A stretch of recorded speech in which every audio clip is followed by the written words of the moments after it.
పదవిభ్రమదానదక్షం ఆనందహేతురధికం మురవిద్విషోపి ఈశన్నిషీదతు మయి క్షణం ఈ క్షణార్థం ఇందీవరోదర సహోదరం ఇందిరాయాః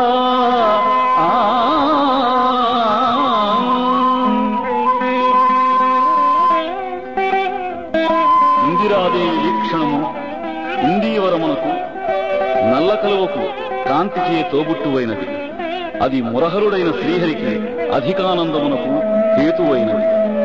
సర్వదేవ నాయకులకు వారి వారి పదవీ విలాసములు అనుగ్రహించుటకు అదే సమర్థమైనది. అట్టి సగము చూపు కొంచెముగా నా యందును నిలుచుగాక.